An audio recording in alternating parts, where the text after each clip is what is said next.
Donc depuis juin dernier, on a continué à avancer dans la structure du bateau avec la pose des puits de foil et puis venir mettre tout le squelette au fur et à mesure en fond de coque. Le drapage du pont a pris du retard. On a vu précédemment qu'il avait été démoulé. Après le démoulage, on a réalisé des tests de santé matière sur le pont pour s'assurer que la qualité du pont soit conforme aux attentes des architectes. Beaucoup de zones de doute ont été repérées sur le pont. Et très rapidement, avec le chantier du quai, la décision a été prise de refaire une partie, refaire une cuisson complète et toute la peau intérieure. C'était la bonne décision parce que ça a permis de, conserver l'intégrité du pont, donc quand même économiser de la matière.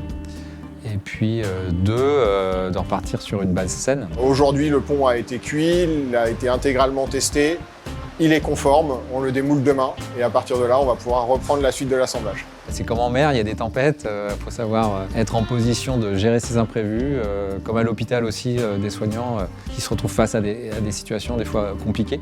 C'est aussi dans ces moments durs qu'on voit une solidarité se mettre en place et l'envie d'accompagner le projet. On sera quand même présent sur le Vendée avec un stand, donc pour pouvoir représenter l'association, faire venir aussi nos mécènes. La zone de vie, elle est terminée. Sur la partie composite, en tout cas, c'est terminé. Dans l'IMOCA Les Petits Doudous, on retrouve deux espaces de vie. Le cockpit, c'est ici que l'on trouve le poste de navigation, où l'on pilote le bateau, surveille les instruments et les écrans pour optimiser les performances. Juste à côté, les instruments de communication qui nous permettent de rester connectés et d'envoyer et de recevoir des données, notamment la météo.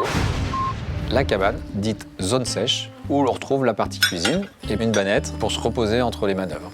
Enfin, on retrouve encore quelques écrans car on a toujours besoin de suivre le pilotage et les instruments de communication. Le moment où on va poser le pont sur la coque va vraiment nous montrer la géométrie du bateau dans sa globalité et on va revoir le bateau vivre comme on avait commencé à le faire jusque-là.